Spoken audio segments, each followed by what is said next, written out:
Bonsoir à tous et à toutes. Merci d'être si nombreuses et nombreux. Moi, je suis Stella des Éditions La Fabrique.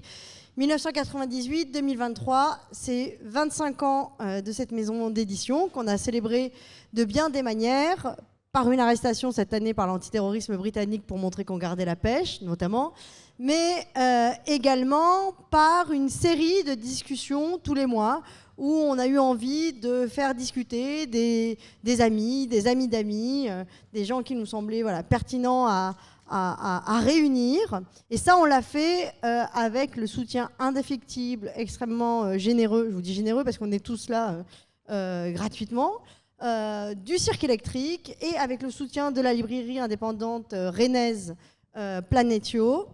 Donc si vous voulez faire vos emplettes, autant les faire avec la librairie indépendante. Et donc ce soir au Cirque électrique, une discussion autour de ce livre, Faire justice, moralisme progressiste et pratiques punitives dans la lutte contre les violences sexistes. Un livre qui est sorti à peine en septembre et qui a rencontré un certain succès. Toi, tu clôtures en quelque sorte ce soir une tournée qui a été dense, et on te remercie de mener cette discussion on le sait, on est nombreux à le savoir, on est nombreux et nombreuses à le sentir, qui va être très stimulante. Merci à tous et à toutes. Attendez, leur échange sera suivi d'un échange avec vous, si vous y tenez, ça nous fera plaisir, donc je pourrai prendre quelques questions, et aussi ensuite le bar sera ouvert évidemment, et ils font les meilleures frites de Paris. Alors, merci Stella pour cette introduction, et puis c'est à mon tour de remercier tout le monde d'être présent. C'est la première fois que je fais un événement en public avec autant de monde, donc merci beaucoup de vous être déplacés. Faire justice, moralisme progressiste et pratiques punitives dans la lutte contre les violences sexistes.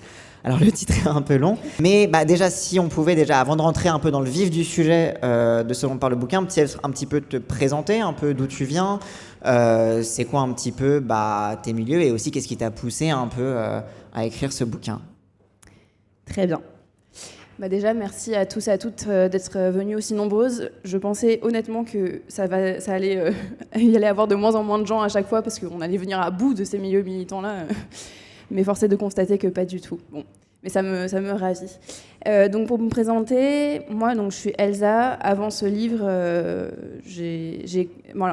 j'en suis venue à écrire ce livre parce que j'ai cofondé un collectif en 2019 qui s'appelle le collectif Fracas, qui est un collectif d'entraide militante à la prise en charge des conflits et des violences dans les milieux militants.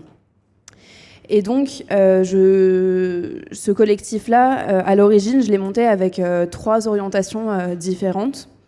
La première, du coup, c'était d'accompagner les individus et les collectifs en situation de conflit ou de violence et qui ne pouvaient pas ou ne voulaient pas faire appel à la police pour y répondre. Ça, c'était la première chose et c'est l'orientation la plus importante. C'est ça qui constitue le principal de notre activité. La deuxième chose, c'était de pouvoir se former sur les dispositifs déjà existants dans ce domaine, dans la prise en charge des conflits. Donc, on s'est intéressé à des dispositifs de soins, d'éducation populaire, de droit et de plein d'autres choses pour essayer d'apprendre à faire cette activité, de pouvoir accompagner au mieux les gens qu'on accompagnait. Oui, voilà. Parce que y avait vraiment l'idée que dans ces milieux-là, dans les milieux féministes, dans les milieux militants, donc moi je suis féministe et queer, et principalement à la base on voulait accompagner des personnes féministes et queer aussi, mais de manière générale dans les milieux de gauche et d'extrême gauche, on est quand même assez peu au courant de qu'est-ce qui se fait dans les institutions, qu'est-ce qui se fait en dehors de nos propres espaces pour répondre à la violence et pour répondre aux conflits. Donc l'idée c'était de se former et de pouvoir ramener ces outils-là dans ces accompagnements. Et la dernière chose, c'était de pouvoir archiver et de créer des traces à la fois de ce qui se passait dans ces milieux-là, de créer du savoir sur ce qui se passait, et de pouvoir faire des traces de ce que nous, on allait pouvoir faire comme accompagnement, pour pouvoir essayer de transmettre ça à d'autres gens et faire en sorte qu'il y ait plein d'autres gens qui se mettent à faire cette activité. Donc le livre est venu dans cette 3e orientation-là. De répandre ce savoir. Justement, pour rester un peu sur le collectif Fracas, justement, c'était quoi le constat des pratiques qui se passaient, enfin justement un petit peu. Donc, quelles étaient ces frustrations-là qui étaient à la base de ce constat-là? Voilà, après on continuera sur autre chose. Alors, au-delà de la frustration, je pense que j'étais très en colère. Ce collectif, je l'ai monté à la fois d'un endroit, on l'a cofondé, du coup à la base on était 3 et c'était une rencontre vraiment sur ces sujets-là qui n'étaient pas du tout traités à l'époque, de la justice intracommunautaire, de comment en gros on fait justice dans nos communautés, en interne, sans passer par des relais extérieurs type justice étatique, etc. Donc nous, on est vraiment, pour fonder ce collectif, donc je suis allée voir un peu des potes qui travaillaient sur ces questions de loin. Et on a eu envie de monter ce collectif. Donc c'est d'abord une histoire d'amour, je dirais, militant et d'amour politique, mais aussi beaucoup de colère parce que ça faisait, 7 ans, 8 ans, 10 ans que j'étais dans les milieux féministes et queer et que je voyais qu'on avait beaucoup de mal à réagir à la violence autrement que par la punition, que par la violence. Et du coup, je voyais autour de moi des histoires de l'enfer, quoi, vraiment se développer et se multiplier. Et je me sentais extrêmement impuissante par rapport à ça. Donc c'était vraiment un endroit de colère, de qu'est-ce qu'on s'inflige entre nous au nom de la justice, au nom du féminisme, au nom de la queerness, etc. Qu'est-ce qu'on s'inflige, par exemple ? Je pense qu'ici, tout le monde a un peu idée de jusqu'où ça peut aller, mais... je ne veux pas sortir direct les cas extrêmes, parce qu'après, j'aurais plus rien dans mon chapeau. Oui, ça, on en reparlera après aussi des cas.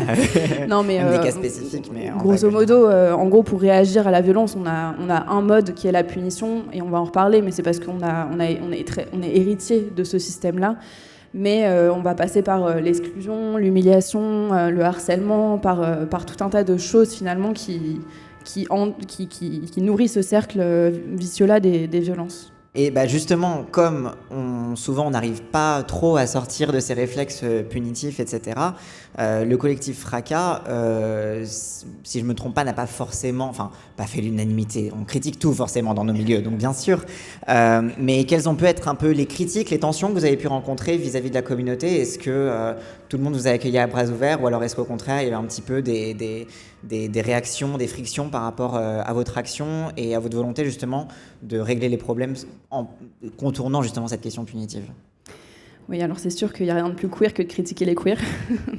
Mais en tout cas, oui, évidemment, on s'est fait beaucoup critiquer. Je pense qu'au début aussi, c'est parce qu'on a mis du temps à établir notre pensée, à réussir à aller chercher les bonnes références, à essayer de penser les choses jusqu'au bout et essayer avec le bon argumentaire, etc. Mais effectivement...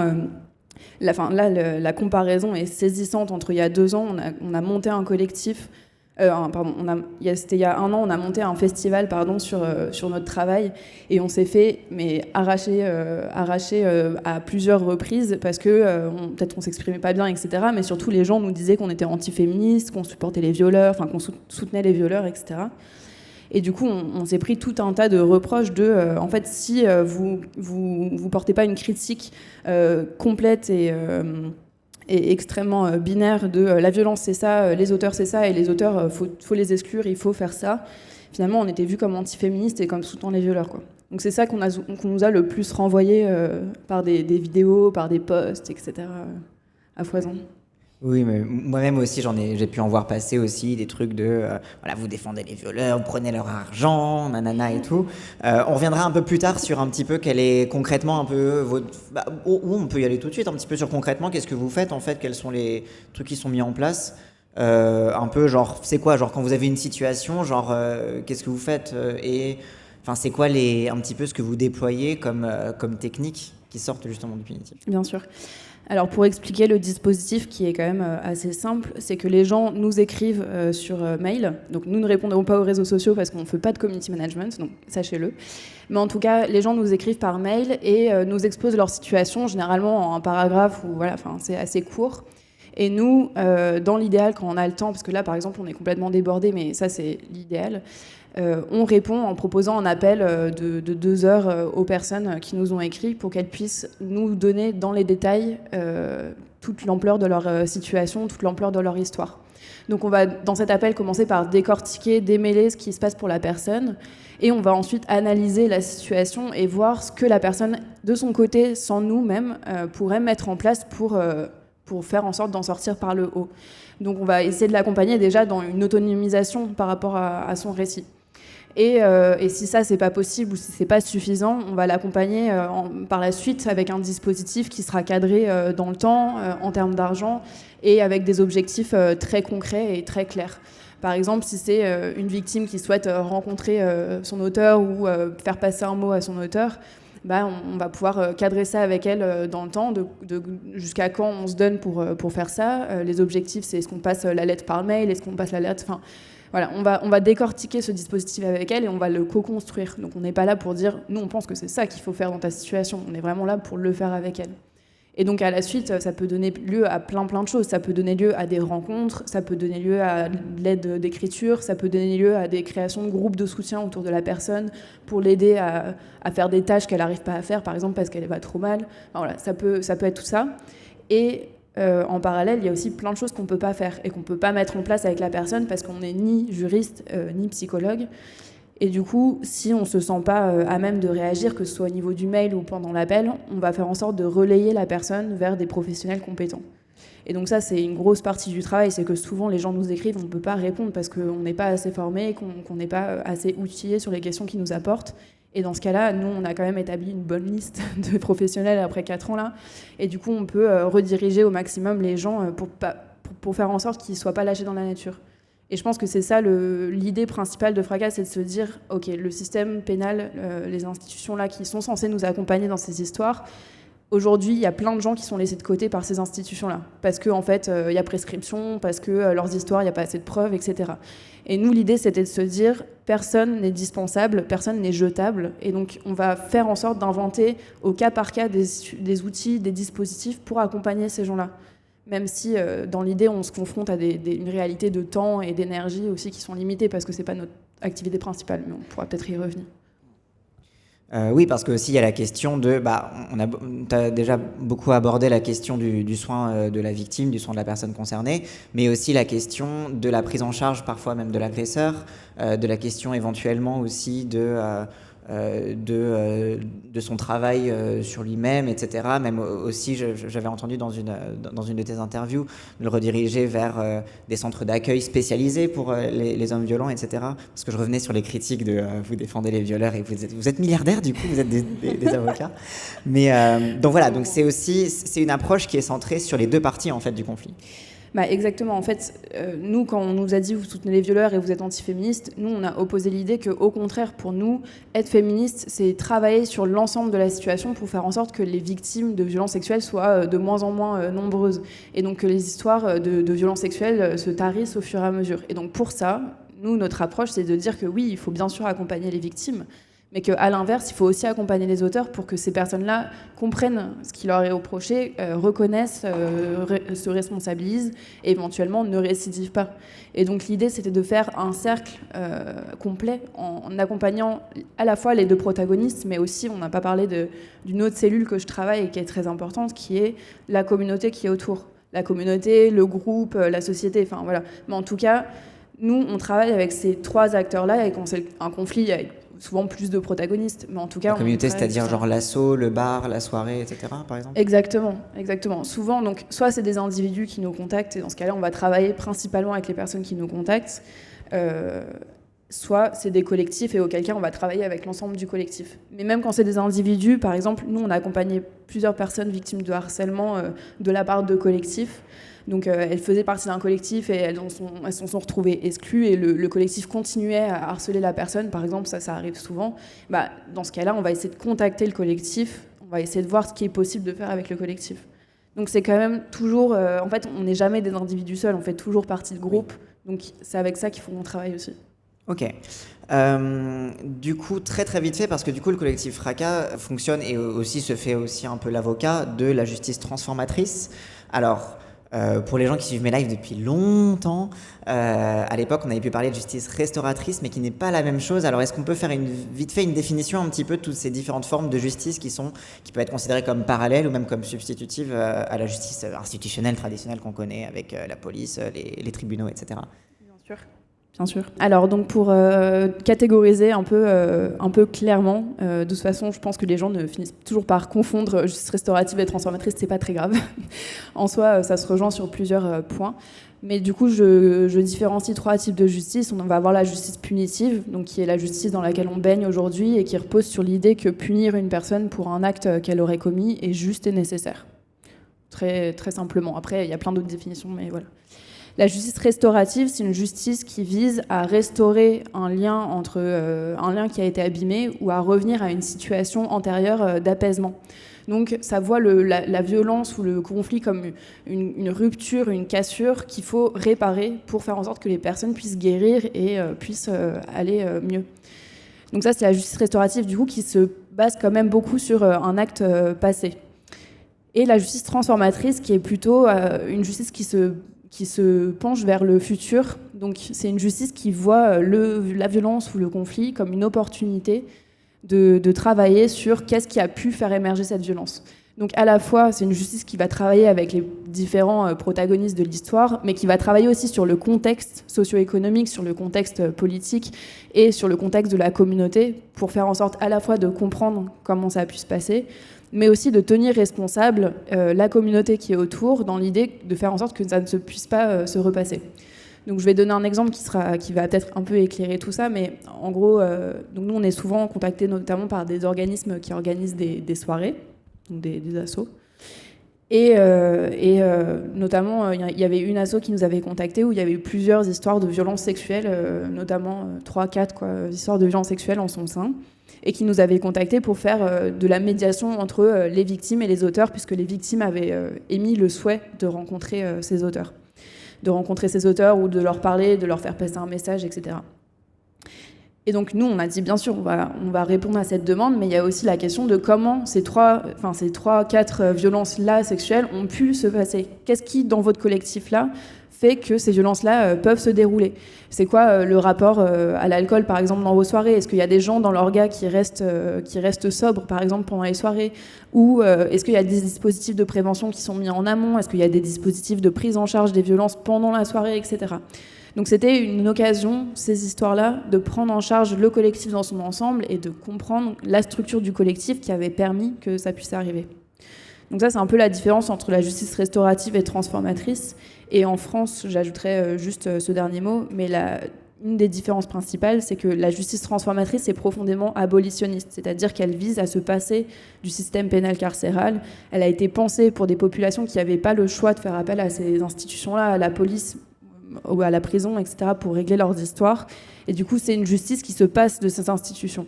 Là où la justice restaurative en France, elle a été récupérée par le ministère de la Justice, elle a été récupérée par ces institutions-là. Et c'est pas forcément négatif, mais c'est juste qu'elle dépend du ministère de la Justice pour se développer. Donc ça fait quand même une différence majeure dans l'approche entre ces deux types de justice. Oui, et puis il y en a une qui est centrée sur l'individu et les rapports interindividuels, là où l'autre est concentrée sur la structure. Notamment, la justice transformatrice est beaucoup apparue dans les communautés, notamment racisées aux États-Unis, etc., où en fait, beaucoup de constats des violences provenaient en fait du fait que il y a des degrés de violence structurelle qui s'ajoutent et qui créent après des dynamiques encore plus violentes à l'intérieur. Et du coup, c'est en agissant sur les structures qu'en fait, on va véritablement faire en sorte que ces violences n'arrivent plus, quoi. Exactement, la justice transformatrice porte vraiment une clé de lecture politique très ancrée avec l'appréhension des rapports de domination et le fait de les prendre en compte quand on va intervenir dans les situations. Là où la justice restaurative, cette approche-là des rapports de domination, des rapports structurels systémiques de domination, c'est pas quelque chose qui est présent en France, encore une fois, parce qu'après, il y a plein d'autres manières, il y a plein d'autres types de justice restaurative à travers le monde. Mais en tout cas, en France, c'est comme ça que ça se fait. Okay. Du coup, ça nous arrive dans le fond du sujet, parce que du coup, on a bien un peu parlé du collectif, de votre action, un peu et de la philosophie qu'il y a derrière. Mais, et du coup, il arrive avec ce bouquin, faire justice, moralisme progressiste et pratique punitive dans la lutte contre les violences sexistes. Je vais dire le titre en entier à chaque fois. Mais déjà, qu'est-ce qui t'a poussé à écrire le bouquin? Déjà, est-ce que ça vient de toi? Est-ce qu'on est venu te chercher? Enfin voilà, c'est quoi la genèse un petit peu de cet ouvrage? Alors, on est totalement venu me chercher. C'est là, mon éditrice est venue me chercher. Et c'est moi qui l'ai écrit parce que ça faisait du coup 3 ans que c'était moi qui produisais tous les contenus théoriques et politiques autour de notre activité, notamment sur les réseaux sociaux. Et en plus, mes 2 collègues avaient un job à plein temps à côté. Moi, j'étais au chômage. Donc, c'était vraiment une question aussi d'opportunité, quoi. Mais effectivement, c'était une proposition qu'on m'a faite et qui m'a plu tout de suite. Ok. Et du coup, donc... Encore une fois, le titre est très long, mais du coup, c'est pratique parce qu'on va pouvoir le décortiquer. Déjà, la première partie dans ton titre, c'est moralisme progressiste. Alors déjà, qu'est-ce que tu entends par moralisme progressiste ? Alors déjà, c'est pas moi qui ai inventé ce terme, c'est Wendy Brown qui l'a théorisé, et donc elle parle de moralisme progressiste. Donc progressiste, c'est l'adjectif qui désigne les mouvements de gauche, les milieux de gauche et d'extrême gauche. Et le moralisme progressiste, ça désigne la recherche de pureté militante, la recherche de perfection militante, la position moralisatrice et moralisante militante qui vise à prouver que la personne est pure, qu'elle a tout compris au militantisme, et que dans sa posture, ça va se traduire par tout un tas de choses. Mais en tout cas, le moralisme progressiste, c'est l'aspect de plus se concentrer sur des gestes qui vont être symboliques et qui vont performer un bon militant, une bonne militante qui aura des bonnes valeurs morales bien ancrées, plutôt que de se concentrer sur l'action de la lutte et le fait de pouvoir établir des désaccords, enfin des ponts malgré des désaccords, par exemple, politiques. Et c'est marrant parce que moi, forcément, moi, ça fait beaucoup écho à ce que j'ai pu vivre, ce dont tout simplement j'ai pu être témoin dans les milieux trans, quand j'ai été dans les milieux LGBTI en règle générale. Et ce qui est marrant, c'est que tu parles à un moment du fait que l'extrême droite se réapproprie la lutte contre le wokisme, etc. Et c'est rigolo parce que moi, à l'époque, les premières fois où j'ai vu passer le mot woke ou wokiste, c'était quand quelqu'un était accusé de faire un peu de la vertu ostentatoire, de vouloir montrer qu'elle a tous les bons mots, tous les bons termes, mais qu'elle est supérieure aux autres, et que du coup, toi, tu dois être cancel parce que tu dis pas pareil. Donc et en fait, c'est assez marrant parce que ça nous met toujours dans des dynamiques où il y a la droite et l'extrême droite qui est en embuscade pour faire des critiques, mais en même temps, nous-mêmes aussi avons des autocritiques à nous adresser, en fait. Et donc, c'est un truc aussi que tu mentionnes dans ton bouquin, c'est un peu la crainte de la récupération du discours que tu peux porter. Est-ce que tu peux nous en dire un peu plus sur cette crainte et sur ce rapport un petit peu à cette récupération-là ? Ouais. Effectivement, c'était un gros pari pour moi de parler de cancel culture et de wokisme, etc. J'ai dû dire 3 fois le mot Gwyn pour qu'on sache que je suis du bon côté de la barrière. Et encore, je pense que c'est parce que j'étais aussi éditée aux éditions La Fabrique qu'on s'est dit ça va, elle est pas trop... et encore... Et du coup, oui, j'ai eu très peur de la en fait, j'ai pas eu très peur de la récupération politique. Ça a été une question pour moi à un moment dans l'écriture où je me suis dit, oh mon Dieu, je suis en train de critiquer ce que la droite aussi critique, qui est le wokisme, etc. Et en fait, est-ce que je suis en train de donner des billes à nos adversaires politiques pour dire, ah, en fait, vous voyez ce qu'ils sont en train de faire entre eux. En fait, c'est vraiment horrible aussi à l'intérieur. Et comme ça, maintenant, on va avoir plein d'exemples pour les dézinguer par la suite. Donc il y avait 2 peurs, à la fois cette peur-là donc d'être récupéré par les franges réactionnaires, et puis de l'autre d'être récupéré par des personnes qui cherchent à justifier leurs actes, ou qui cherchent à laver leurs mains peut-être après avoir commis des abus, avoir commis des agressions, etc. Donc c'était un peu les 2 épouvantails que j'avais devant moi, mais en fait j'ai dû faire la paix avec ça, parce que je me suis dit, en fait, si la droite... en fait, tout c'est con... je sais pas si je peux dire des gros mots, pardon. Tu as le droit, ne t'en fais pas. En fait, tout ce qu'on est en train de se faire subir, notamment, on le fait sur les réseaux sociaux. Et les réseaux sociaux, c'est quoi ? C'est un espace ouvert avec plein de gens qui nous regardent et qui nous observent en train de faire tout ça, de faire tous ces call-outs, de faire toutes ces dénonciations, etc. En fait, tous nos guerres intestines sont déjà étalées sous les yeux des réacs. Et ces gens-là, clairement, quand ils disent qu'on est des wokistes qui pinaillons sur tous les mots, etc., ils sortent pas ça de nulle part. Enfin, ils le savent parce qu'ils nous observent aussi en train de le faire. Et du coup, à rebours, moi je le vois aussi dans ma lutte, je le vois au quotidien que c'est quelque chose qui est réel. Alors après, on va pouvoir parler aussi de la différence de comment eux ils l'emploient et puis comment moi je l'emploie. C'est quand même pas la même chose. Mais en tout cas, de partir du principe que effectivement toutes les critiques qui sont faites à ces espaces sont pas complètement infondées, et qu'il y en a certaines qui quand même, je pense, valent le coup d'être reprises à notre compte. Et donc l'idée, c'était de pouvoir se faire une autocritique en arrêtant d'avoir peur de comment les franges réac vont réemprunter ces critiques, parce qu'en fait, on se fait tellement de mal entre nous, on se traumatise tellement profondément et durablement, qu'avant de penser à ce que les réacs vont faire de ce qu'on est en train de se faire, pensons aux conséquences de ce qu'on est en train de se faire souffrir, quoi. Oui, d'autant qu'il n'y a pas de récupération, parce que ça fait longtemps qu'ils ont récupéré le truc. Limite, ils parlent de moins en moins de wokisme en ce moment, ils vont trouver un autre terme bientôt, tu vois. Genre, je sais qu'à l'époque, la cancel culture, c'était vraiment la méta. Maintenant, on en parle vite fait, mais c'est beaucoup le wokisme, l'islamo-gauchisme, etc. Tu vois, ça revient, c'est un peu en mode cycle, quoi. Mais c'est vrai que l'extrême droite se fait un petit peu une espèce d'avant-garde, en fait, sur nos espaces, et informer. Mais après, c'est marrant, parce que moi, souvent, je regarde, je réacte en stream à des vidéos de gens d'extrême droite comme Thaïs Descuffon, qui sont un peu les avant-gardes intellectuelles sur YouTube, qui un peu disséminent les éléments de langage un petit peu de l'extrême droite. Et ce qui est marrant, c'est que en tant que gauchiste, à part les antifas qui font ce travail un peu de veille et de fond, on connaît beaucoup moins leurs querelles internes et leurs débats entre eux, par exemple entre tel et tel influenceur, en fait ils se sont foutus sur la gueule, entre eux en fait non, les royalistes et les fachos version néo-nazi, en fait ils s'aiment bien pour ça mais ils s'aiment pas, tu vois, genre tous ces trucs là que eux ils savent sur nous, on n'a pas cette information forcément sur eux. Mais c'est peut-être lié justement à cette question du moralisme progressiste et cette façon de devoir faire affichage justement de quelque chose qui est considéré comme plus moral, etc. Mais du coup, vu qu'on parle de récupération, qu'est-ce qui fait que ta critique est de gauche et féministe? Qu'est-ce qui fait que toi, tu fais la bonne critique, contrairement aux autres? Déjà, je pense que si je devais choisir un camp, je serais du côté des wokistes. Donc déjà, voilà, ça me situe. Mais surtout, je fais cette critique parce que j'ai l'espoir profond que là, on est dans une impasse, qu'on est dans un mouvement qui est quand même assez empêché et embourbé dans ses mécanismes, mais que un avenir radieux, jusqu'à ce que soit la fin du monde, mais en tout cas, un avenir radieux est devant nous, et que produire cette autocritique-là permettra qu'on sorte de ces mécanismes-là et qu'on pourra inventer une autre manière de se traiter et ainsi une autre manière de lutter.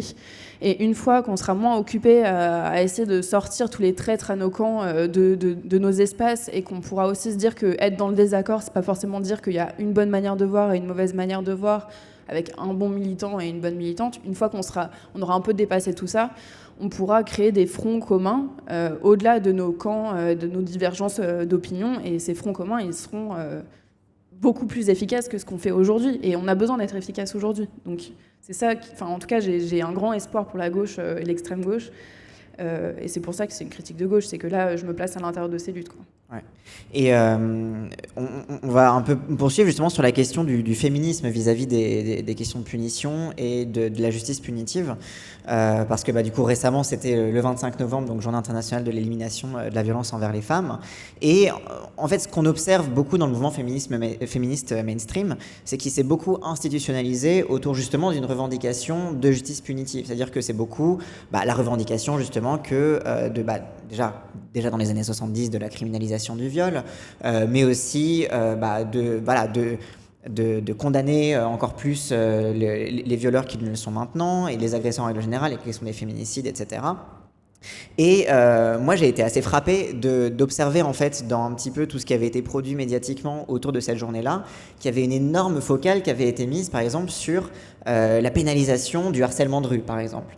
Et des aspects comme ça où les moments où le féminisme va parvenir à émerger finalement en France, ça va être sur des revendications punitives, et si possible même des revendications punitives envers des gens qui sont moins définis par l'impunité que d'autres, on va dire, dans le sens où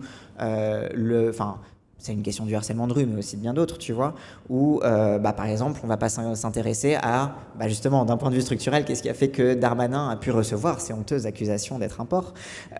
Mais par contre, le côté du harcèlement de rue, avec souvent des personnes qui, justement, n'ont que la rue, en fait, dans leur espace public, on va parler d'eux, et on va moins parler, par exemple, des after-work entre étudiants en école de commerce qui sont bons sous tout rapport, et où c'est l'omerta, par exemple.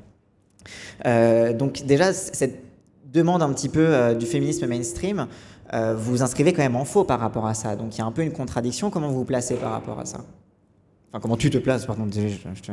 Ouais, je pense que déjà c'est important de dire que ce clivage-là entre, alors sans l'appeler punition, mais enfin des revendications autour du durcissement de peine, de l'allongement des peines, alors c'est moi ou c'est quoi? C'est moi ? Non, t'inquiète, ça va être réglé. Ok.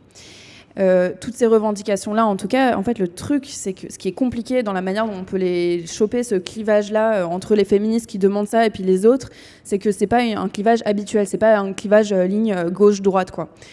Et donc, en fait, il est très pernicieux, et notamment, là, tu parles du 25 novembre, mais un peu avant, il y a le rapport de la Ciivise qui est sorti, qui est la commission indépendante autour des incestes et des violences sexuelles sur mineurs. Et moi, ce rapport, il m'a... Comment dire ?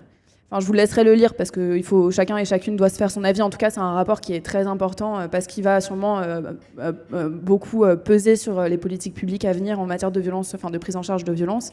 Et dans ce rapport-là, il y a une volonté de dire que les violences sexuelles sur mineurs et l'inceste ne sont pas assez criminalisées aujourd'hui et qu'il faut aller au tout pénal, quoi. Et ça pose question parce qu'en fait, là, on fait face à un engorgement total des tribunaux, des prisons, etc. Donc en fait, c'est une revendication que certaines féministes portent, et à juste titre, parce qu'en fait, aussi, il faut dire que les violences sexuelles sur mineurs sont très peu reconnues par ailleurs et très peu prises en charge. On parle d'un truc similaire que les viols, c'est autour de 1% à 3%. En tout cas, il y a une urgence totale à agir sur ces violences-là, mais la réponse apportée par les féministes, c'est il faut pouvoir passer par le pénal, il faut que ces violences-là, elles soient punies par la loi, etc. Alors même qu'on a une donnée qui est que là, aujourd'hui, si toutes les personnes allaient au pénal, toutes les victimes de violences sexuelles et les victimes de violences sexuelles sur mineurs allaient au pénal, les tribunaux ne s'en sortiraient pas. Déjà, ils ne s'en sortent déjà pas. Et les prisons, encore moins. Enfin, voilà. Et du coup, je trouve qu'il y a une irresponsabilité des féministes à demander tout le temps que ces gens-là aillent vers le pénal et qu'ils soient mieux reçus, et d'inviter les victimes à aller vers le pénal et à aller vers le judiciaire quand on sait comment ces personnes-là vont être reçues. Et en fait, le problème, c'est qu'on a énormément de mal à inventer des alternatives viables, et que les féministes aujourd'hui se sont placées dans ce rayon-là de la justice punitive parce que, en fait, on est tous les enfants de ce système-là, mais qu'on a énormément de mal à penser en dehors de ce cadre-là. Quand bien même ce cadre-là, il nous montre depuis des dizaines d'années qu'il ne fonctionne pas et qu'il ne fonctionne plus, qu'il n'a jamais fonctionné, et qu'en plus il a fait que nourrir des logiques racistes, sexistes, etc. Et pourtant, on demande toujours, on les renvoie toujours vers ça. Et donc, oui, nous, effectivement, on est des féministes abolitionnistes, mais parce que de fait, c'est la seule option viable, c'est la seule solution viable là aujourd'hui. Et au lieu d'attendre de l'État qui nous apporte des réponses, qui nous apporte plus de pénal, plus de places dans les prisons, etc., il s'agit aujourd'hui de penser à des alternatives concrètes, là, maintenant, aujourd'hui. Qu'est-ce qu'on fait quand on est victime de violences sexuelles, mais aussi quand on est volé, quand il y a quelqu'un qui s'introduit chez nous, etc.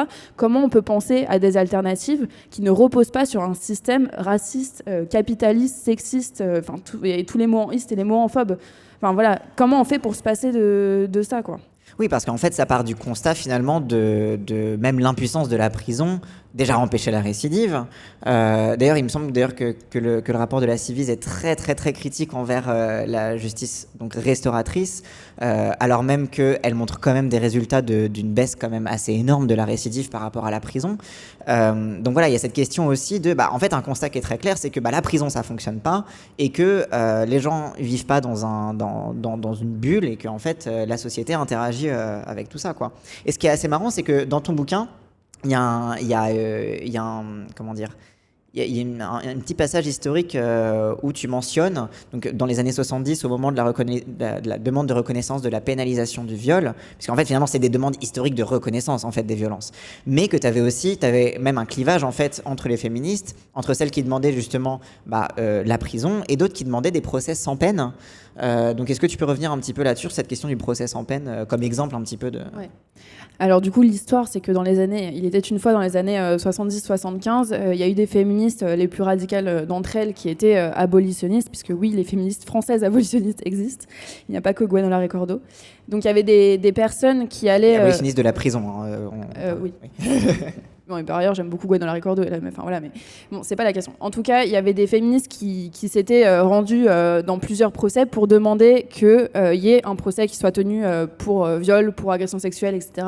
Mais qu'à l'issue de ce procès, elles demandaient des procès sans peine. C'est-à-dire qu'elles estimaient que pénaliser une personne pour un comportement n'était pas utile pour changer la culture commune, la culture du viol commune, et n'allait pas avoir de conséquences en fait sur la société. Et donc, en fait, on va peut-être y revenir, mais en tout cas, je pense qu'il n'y a pas que les féministes mainstream qui c'est pas des bonnes féministes parce qu'elles appellent à la prison. En fait, le fait est que même nous, le système dans lequel on est et les communautés dans lesquelles on se trouve réagissent de la même manière en cherchant toujours le durcissement des peines, etc. Donc, on est le fait de concentrer sur une personne qui aurait fauté toute l'entièreté de la peine et l'entièreté de la responsabilité, finalement, c'est un truc qui a aussi infusé dans nos propres espaces. Et nous, dans nos propres espaces, donc je dis qu'il y a un renversement qui est quand même symptomatique, qui est qu'on est passé de demandes de procès sans peine dans les années 75 pour les plus radicales d'entre nous, et c'était pas la majorité, jusqu'à aujourd'hui, on est passé à des peines sans procès. C'est-à-dire qu'il n'y a même plus de procès. Dans nos espaces, il n'y a plus de procès, il n'y a pas de tribunaux, etc. pour rendre justice, pour mener des enquêtes et tout. Par contre, il y a des peines. Et il y a des peines qui se centrent sur une personne qui aurait commis telle chose, et qu'on centralise sur des personnes qui auraient fauté le courroux social, quoi. Ouais, mais en même temps, tu vois, genre les féministes mainstream, on les comprend, tu vois, parce que même historiquement, l'intégration des féministes dans le mainstream a été faite par aussi la sélection de celles qui étaient les plus intégrables, justement, par exemple, avec les revendications dans les années 90, 80-90 autour de la parité, par exemple. Même on peut mentionner, par exemple, du coup, qui a amené en fait à beaucoup plus de financement, ne serait-ce que pour les associations féministes ou pour ces questions-là sur la parité dans les partis politiques. On peut aussi parler un petit peu de c'est pas un courant qui s'autoproclame comme ça, c'est plutôt nous qu'on l'appelle comme ça, mais du fémonationalisme, un petit peu de cette alliance, de cette connivence finalement entre le féminisme et une vision donc nationaliste, raciste des choses. D'ailleurs, encore une fois, quand on parle même des années 70 et des débats pour demander la pénalisation du viol, les éditorialistes ont commencé vraiment à parler de viol qu'à partir du moment où le procès était celui d'un arabe, et le reste c'était où là on est un petit peu trop tous visés parce qu'on est un peu trop universel, quoi. Donc, mais quelque part, j'ai envie de dire, est-ce que c'est pas logique pour des féministes qui ont accès à l'État de se dire on va créer notre monde parfait où finalement les violeurs iront en prison, tout fonctionnera selon ce principe-là, etc. Là où dans nos communautés donc de gauche, militantes, queer, etc., c'est des communautés qui sont assez, structurées par la question de l'impuissance politique, par la question de la défaite. À gauche, on sait ce que c'est que de perdre tout le temps, quoi. Donc finalement, est-ce que c'est pas aussi logique que le punitif soit un peu la seule réponse trouvée face à cette impuissance ?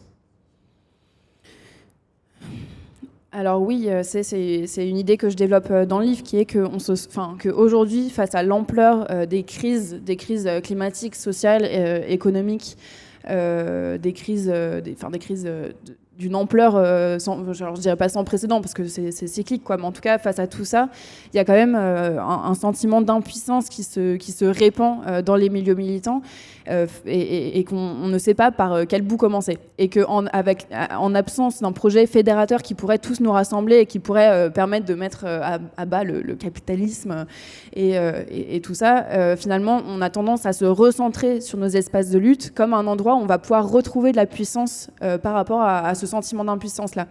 Et du coup, ça va être des espaces où, en fait, on est entouré par des gens qui, à peu près, si on est à la bonne place, on partage des valeurs communes, partage un langage commun, partage une culture commune, et que du coup, ça devient beaucoup plus facile d'alpaguer son voisin ou sa voisine pour quelque chose qu'il ou elle aurait fait, plutôt qu'une personne qui serait à 10 km de nous, à qui il faudrait tout réexpliquer de A à Z, pourquoi c'est mal ce qu'elle a fait. Et du coup, on a tendance à se concentrer sur les gens qui sont autour de nous et comment on va pouvoir réasseoir cette puissance-là. Et du coup, effectivement, les pratiques punitives se comprennent dans nos milieux, dans ces milieux-là en tout cas, comme une manière de rechercher de la puissance en commettant un acte donc, de punition qui va avoir des effets très concrets et puis très proches de nous. Enfin, je veux dire, si on exclut quelqu'un, on va le voir, on va voir la souffrance sur son visage, on va voir les conséquences sur sa vie, etc.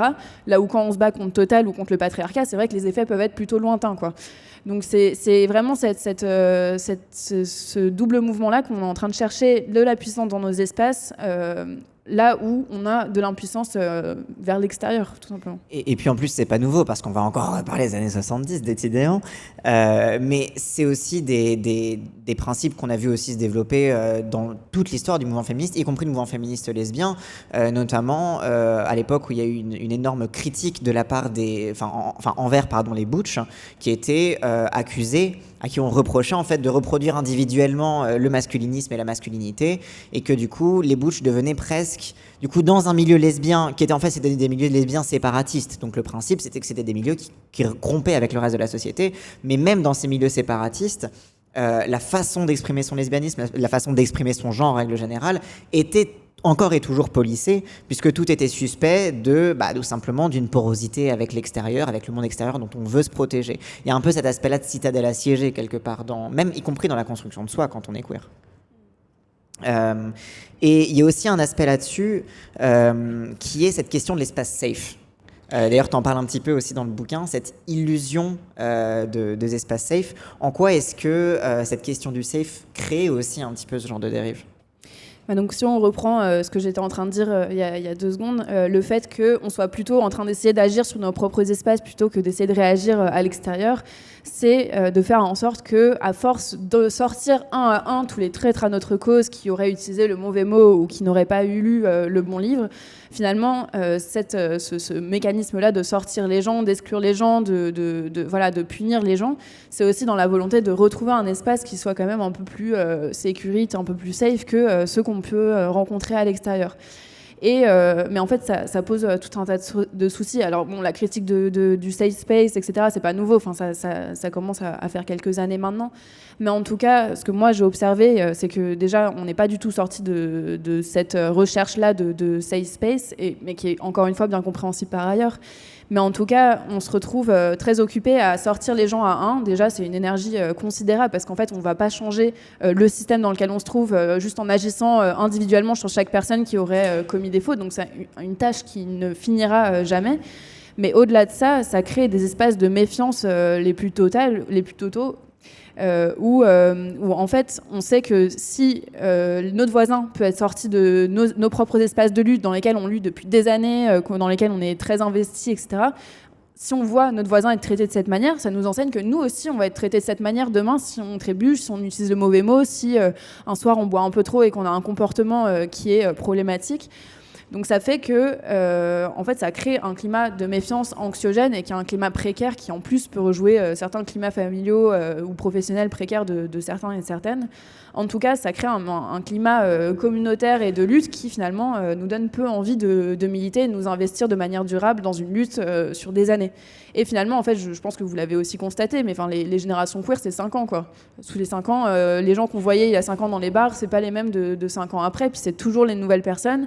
Et en plus, on a toujours l'impression de réinventer l'eau chaude à chaque fois, à chaque nouvelle génération. Enfin, c'est une déperdition d'énergie énorme, une déperdition de savoir énorme. Et en fait, c'est aussi parce qu'on se traite comme ça. Et aussi, il y a plein de gens qui restent en dehors de ces espaces parce qu'ils ont peur de la manière dont on se traite. Ils nous voient de l'extérieur et ils n'osent même pas y rentrer parce que, en fait, si on se traite comme ça, mais ça donne pas du tout envie, quoi.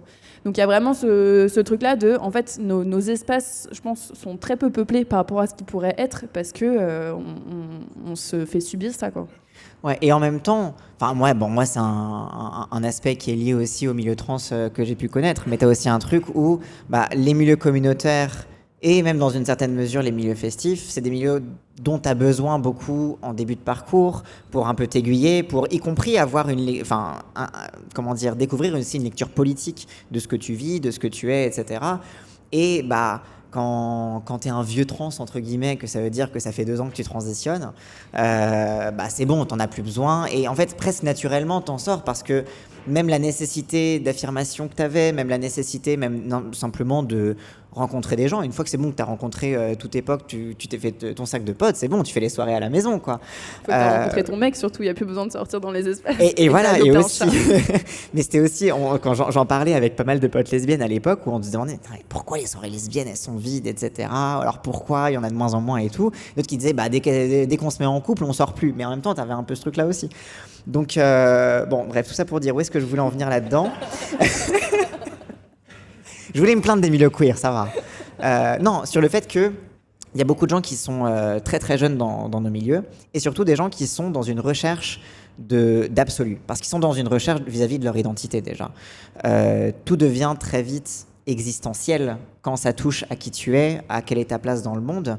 Et je dis ça presque comme une fatalité, mais forcément tu vas rechercher un peu des affirmations un peu dogmatiques, parce que tu es aussi dans un moment de construction où l'incertitude, l'entre-deux, le doute devient très menaçant aussi pour ton équilibre. Je sais pas si tu vois. Ouais. Je lui ai dit que c'était une pente glissante parce qu'on allait pouvoir nous traiter d'agistes, alors il faut faire attention. Mais en tout cas, oui, c'est sûr que moi, quand je suis rentrée dans ces espaces-là, je pense que j'ai fait absolument, non, peut-être pas tout non plus, mais une bonne partie des choses que je critique dans mon livre. C'est-à-dire que je suis arrivée et j'ai eu énormément de colère aussi par rapport au monde qui m'entourait, par rapport aux choses qui étaient en train de se passer, etc. Et du coup, de fait, j'ai fait tout ça aussi. Mais c'est pour ça que je le comprends très bien, par ailleurs. Oui. Et puis même, encore une fois, je vais rebondir sur les milieux trans, mais il y avait beaucoup de guéguerres autour de simplement comment tu définis la transidentité. Parce que cette théorie-là, théoriquement, métaphysiquement, c'est quoi une personne trans? Est-ce que c'est à partir du moment où tu te penses comme tel, à partir du moment où tu vis comme tel, etc. Ça a impliqué que beaucoup de personnes qui étaient en début de parcours se disaient, mais moi, comment dire, si on me dit que je suis pas trans parce que je le suis pas encore, parce que j'ai pas encore transitionné, alors que je suis en train justement de chercher des indications, ça veut dire que j'ai pas de légitimité à le faire. Et beaucoup aussi de querelles autour de cette question des ressources, parce que tu avais à la fois des personnes trans qui étaient assez réactionnaires, qui disaient que si tu vas pas faire la transition jusqu'au bout, tu gâches les ressources pour les autres vrais trans. Donc déjà, ça faisait un problème. Et ensuite d'autres qui considéraient que, au contraire, il fallait avoir accès à toutes les ressources possibles, quelle que soit la façon dont tu te définis, etc. Et parfois, tu étais en mode, oui, mais si ta ressource, c'est aller dans ce bar, c'est très bien. Mais du coup, si le reste de tes ressources, c'est d'avoir accès aux hormones, mais que tu veux pas d'hormones, je sais pas quoi te dire, tu vois. Et en fait, il y avait pas mal de trucs où des considérations théoriques, se transformaient très très vite en fait en questions existentielles, mais en fait existentielles simplement de est-ce que tu as le droit simplement d'être dans cet endroit, d'être dans cet assaut, d'être dans ce bar. Parce qu'en fait, c'est quand tu as peur de pousser la porte d'un bar, tu te demandes est-ce que j'ai le droit d'y être. Donc forcément, si tu te dis que je suis pas légitime, cette fameuse question de la légitimité, si je suis pas légitime à y être, si j'ai pas le droit parce que théoriquement je fit pas toutes les catégories, très bien, je vais rester dans mon coin et puis je vais continuer de souffrir, quoi. Donc il y a aussi de ça, je pense aussi, dans le fait que ce soit des milieux jeunes. Il y a aussi un autre aspect que tu pointes, c'est cette question du fait qu'on ait beaucoup des mondes en ligne sur Internet, donc, coucou le chat, coucou Twitch, mais que du coup ça a fait émerger aussi d'une façon assez, comme tu le dis, néolibérale, des sortes de figures individuelles qui deviennent un petit peu aussi des prescripteurs de ce rapport à la moralité. Est-ce que tu peux développer là-dessus ? Effectivement, je parle même de starification à un endroit où finalement des personnes deviennent le symbole même de l'identité, de la ligne politique qu'ils sont censés porter par leur identité.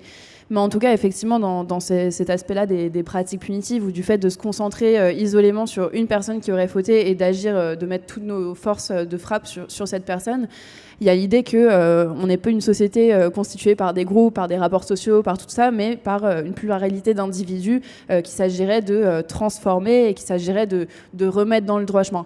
Et c'est là où je parle à un moment de lutte, de politique de développement personnel. Finalement, on est dans des luttes où l'alpha et l'oméga des luttes devient l'individu. Et l'individu qu'il s'agit de déconstruire, il faut se déconstruire, il faut s'empouvoirer, il faut se conscientiser, il faut se transformer, etc. Et finalement, c'est comme si tout ça, tout ce contexte militant et politique n'était pensé que pour changer des consciences individuelles. Là où pour moi, en fait, il y a un impensé qu'on peut changer autant qu'on veut les consciences individuelles. Est-ce que ça va amener à un changement politique plus global ? Par exemple, on peut parler de MeToo. Je veux dire, MeToo, on leur a montré en long, en large et en travers que les violences sexuelles, ça existait. Je pense qu'il y a beaucoup de gens qui se sont conscientisés. Il y a plein de gens qui ont pris conscience de l'ampleur de ces violences-là. Mais en fait, au niveau structurel et systémique, pour l'instant, en tout cas, alors c'était il n'y a pas très longtemps, mais en tout cas, pour l'instant, ça n'a quasiment rien changé. Je veux dire, le budget du ministère de la Justice, c'est pas beaucoup augmenté en France. On n'est pas beaucoup mieux pris en charge dans les commissariats et tout ça. Enfin, je veux dire, foncièrement, MeToo, ça a permis une conscientisation individuelle, mais à un niveau systémique et structurel, on peut encore se demander quelles conséquences ça va avoir. Et d'autant que c'est marrant que tu mentionnes MeToo et l'accueil dans les commissariats, puisque ça fait appel du coup à la justice institutionnelle. Mais justement, il y a aussi ce truc-là parce qu'on a un peu parlé du féminisme mainstream et de la façon dont il y a des demandes de punitifs et il y a une idéologie assez punitive dans le féminisme mainstream. Mais même cette idéologie punitive-là, finalement, personne n'y répond. C'est-à-dire que même d'un point de vue très très punitif, on est encore très loin du féminisme punitif globalement. Les violeurs sont très loin d'être tous en prison.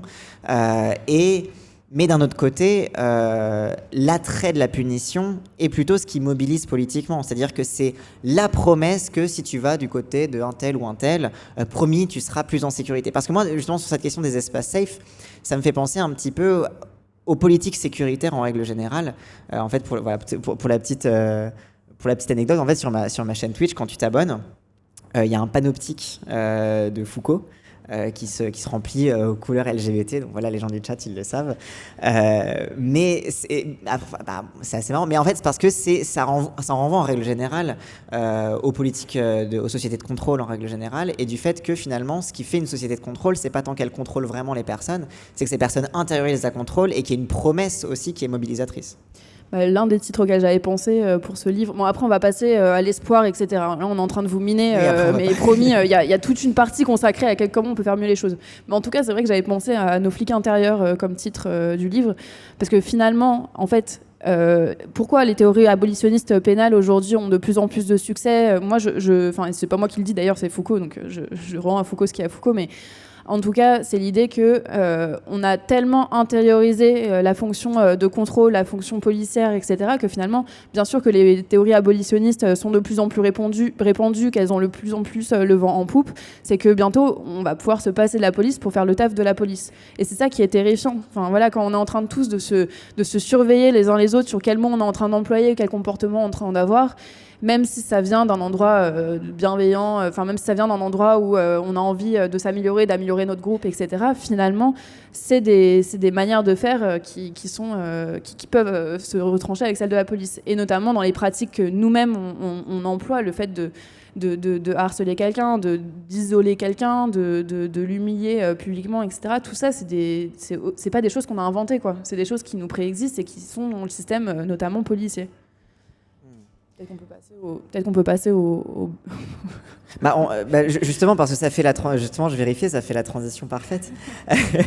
Parce que ces pratiques punitives-là, elles sont justifiées aussi à la fois politiquement et individuellement. Il y a par exemple le rapport à l'oppression, à la place qu'on occupe dans la société de comme je suis plus opprimé que toi, comme je suis, je sais pas, queer, machin truc, etc. Du coup, a priori, je serais forcément plus victimisé. Il y a un petit peu ce rapport-là, un peu pas de bingo des oppressions, mais presque, tu vois, où finalement, les justifications de rapports de vengeance et de violence individuelle se placent au niveau du politique et du structurel. C'est par la structure et par l'analyse de la structure qu'on justifie des comportements individuels. Ouais, à ce propos-là, on a une belle phrase qui dit que le privé est politique. Et je pense que c'est une phrase qui a eu toute son utilité et qui l'a encore à l'heure où il y a beaucoup de violences conjugales qui se passent dans l'intime et que tout ça nécessite d'avoir une lecture politique et structurelle des choses. Mais aussi, cette phrase, elle est aussi... je pense qu'on va y revenir, mais elle a tendance aussi à être très galvaudée et que tout n'est pas politique non plus, quoi. C'est ce que tu dis. Ouais. Et du coup, on arrive un petit peu aussi à la question du coup de l'alternative et de l'espoir, mais on va quand même garder un peu les mains dans le cambouis, si tu le veux bien, parce que dans ton bouquin, ce qui est assez intéressant, c'est que tu donnes des exemples, alors mélangés pour être anonymisés, mais de cas que tu as eu à traiter ou alors que le collectif a pu avoir à traiter, où justement toutes ces questions-là étaient pas très claires. Est-ce que tu peux nous donner un peu quelques exemples et nous en faire part? Et un petit peu, histoire qu'on voit un petit peu de quoi on parle un peu plus concrètement. Parce que là, on a beaucoup parlé en théorie, on a beaucoup parlé de call-out, on a beaucoup de rapports de justice, de violences sexistes, de violences sexuelles. Mais un petit peu, très concrètement, est-ce que tu peux nous donner des exemples de cas et d'un peu ce que ça peut illustrer par rapport... De pratiques punitives, du coup par rapport aux pratiques punitives et par rapport à la façon dont les personnes justifient elles-mêmes ces pratiques punitives. Ok. Effectivement, je donne deux cas. En fait, le livre, il se veut très... Alors, c'est pas une boîte à outils du tout. Vous pourrez pas ressortir de là en ayant tout appris et appris à la manière dont vous alliez pouvoir gérer tout ça. Mais effectivement, il y a beaucoup d'exemples parce que il y avait la volonté à la fois de montrer et de sensibiliser les gens sur qu'est-ce qu'on est en train de faire, mais aussi qu'est-ce qu'on pourrait faire mieux. Et donc, dans ce cas-là, ça demande que les gens ils comprennent un peu de quoi on leur parle, quoi. Et donc, dans ce cas-là, j'ai donné pas mal d'exemples. Et il y a deux exemples centraux au milieu du livre, mais dont je ne vais pas forcément parler maintenant, parce que c'est vrai qu'ils sont assez longs et l'analyse qui en découle est assez fournie. Mais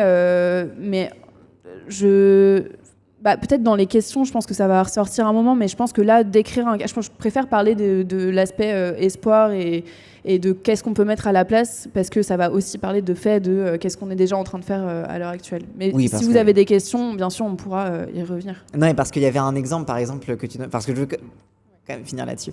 Il y a un exemple que tu donnes dans ton bouquin qui est l'histoire d'une femme qui est violée par un homme, je crois son conjoint, quelque chose comme ça. Son pote, ouais. Son pote. Et qui décide elle-même de prendre en charge sa réhabilitation, entre guillemets, c'est-à-dire de faire en sorte qu'il comprenne son acte, qu'il aille voir une psy, etc. Et lui-même le fait, etc. Et cette jeune femme se finit elle-même cancel pour avoir, entre guillemets, défendu un violeur. Et ce qui est assez intéressant, c'est que tu parles, et donc ça va être le dernier truc parce que c'est la question de la dépossession de la narrative, et ça c'est important pour la suite, qu'en fait, très souvent, c'est des tierces personnes qui ont une demande de justice qui est encore plus extrême que la personne concernée. Et en fait, il y a finalement ce qu'on retrouve de la même façon que dans la justice traditionnelle, c'est une dépossession de la narrative. Effectivement, dans toutes les histoires que j'ai accompagnées, j'ai pu voir deux tendances sur la manière dont les victimes allaient pouvoir être traitées, et puis plus généralement sur la manière dont les gens directement concernés par les histoires allaient pouvoir être traités. C'est que les victimes, donc il y a tout ce truc dans les milieux féministes de croire les victimes, c'est quelque chose qui est quand même assez important, et c'est une grande avance, et heureusement qu'on est là pour porter ces idées-là. Mais en tout cas, il y a deux tendances, qui est la première, qui est quand même assez minoritaire, qui est que la victime, souvent par rapport à sa propre histoire, devient toute puissante, et que toutes ces demandes vont être mises en place par le groupe qui est autour. Donc là, on parle encore une fois dans certains milieux, et dans le cas où les groupes s'emparent de ces histoires et veulent les traiter, parce que souvent en fait c'est pas le cas, et les victimes finissent juste par être silenciées et s'auto-exclure. Oui, on parle de microcosme, on parle pas du reste de la société. Ouais. Mais en tout cas, dans le premier cas de figure que j'ai pu observer, c'est la personne est toute puissante, et même si ces demandes sont complètement démesurées et complètement absurdes, du style, moi j'ai déjà vu des gens se faire demander de ne plus jamais avoir de relations amicales, ni sexuelles, ni aucune relation d'aucune sorte dans ces espaces-là, ça typiquement, et sans fin dans le temps, sans rien du tout, voilà, ça c'était une revendication qui a été sérieusement portée par le groupe, ou des revendications, des demandes auprès des auteurs présupposés des violences de donner une certaine somme d'argent à la victime sans que ce soit encadré ni rien, ce qui peut quand même ressembler à de l'extorsion de fonds, parce que si vous donnez 10 € et que le lendemain on vous demande 20, qu'est-ce qui va empêcher que ça arrive? Et bon, en tout cas, c'est la première chose que j'ai vue. Et dans le second temps, la victime en fait disparaît petit à petit de la prise en charge des violences, et le groupe devient tout puissant par rapport aux revendications qui sont faites. Et là, ça pose question aussi, parce qu'en fait, concrètement, on voit que le fait de croire la victime, pour moi, c'est encore une fois une phrase qui a été dévoyée, qui est utilisée maintenant carrément parfois à contresens. Parce que en fait là, dans plein d'histoires, moi j'ai vu des personnes complètement disparaître, où en fait des groupes faisaient des revendications, des demandes de plus en plus importantes à l'auteur, et quand nous on essayait de retracer un peu d'où venaient ces demandes, d'où venaient ces exigences, c'était impossible pour nous d'avoir la confirmation que c'était bien la victime qui avait demandé quoi que ce soit à l'origine. Et souvent on finissait par la contacter, la personne n'était même pas au courant de ce qui était mis en son nom, ce qui était mis en place en son nom. Et donc là, ça pose vraiment question de qu'est-ce que le groupe vient rejouer sur la situation. Est-ce que les membres de ce groupe-là sont en train d'agir par rapport à des situations passées, qui sont en train de projeter sur cette situation-là? Voilà, ça pose toutes ces questions-là. Mais en tout cas, c'est sûr que ce qu'on est en train de faire, c'est pas de la justice. Tout simplement. Et du coup, par rapport à tout ça, à quoi ça ressemble la justice transformatrice, genre concrètement? Parce qu'en fait, c'est marrant, parce que ce qui est intéressant, c'est que tu viens de donner un exemple d'un retournement de pouvoir de la victime vis-à-vis de son agresseur et même de son groupe, mais finalement la justice transformatrice opère un retournement de pouvoir qui est différent, qui est vis-à-vis aussi des structures, et qui vise aussi qui peut aussi potentiellement ne pas être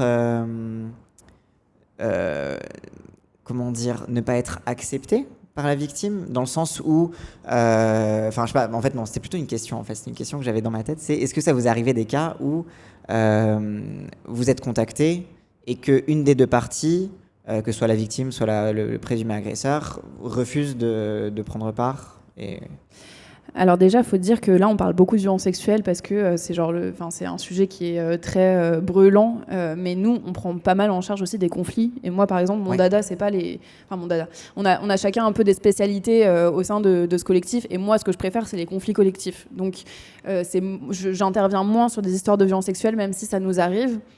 Donc ça, c'est la première chose. Mais après, bien sûr qu'il y a des gens qui nous contactent. Les gens qui nous contactent sont toujours chauds de travailler avec nous.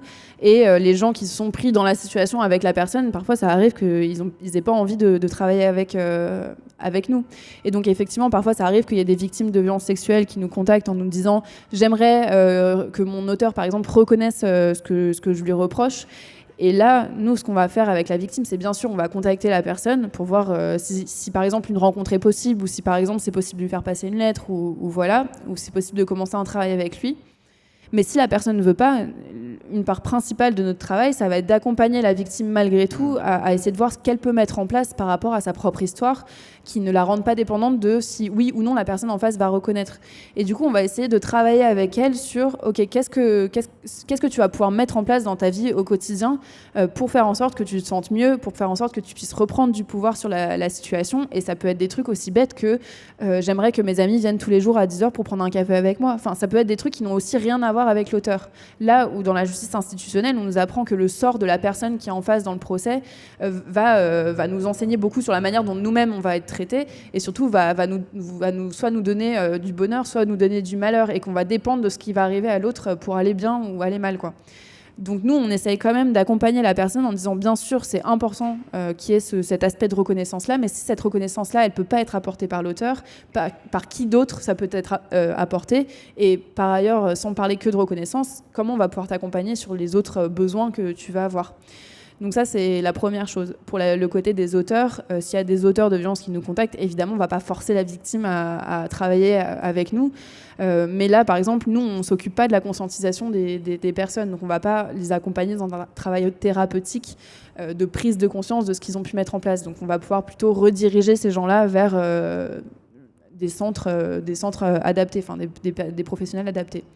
Donc évidemment, ça arrive qu'il y ait des parties qui veuillent pas travailler avec nous, et souvent les gens, par exemple, ça nous est déjà arrivé d'entamer un travail avec des structures qui en fait se rendaient compte qu'on n'allait pas que trifouiller sur des rapports interindividuels, mais qu'on allait trifouiller sur la structure, et les gens peuvent à un moment refuser en fait ce qu'on est en train de leur proposer, et ça arrive, c'est ça qui arrive le plus souvent. C'est quand ils se rendent compte que ça va être une remise en question de fond.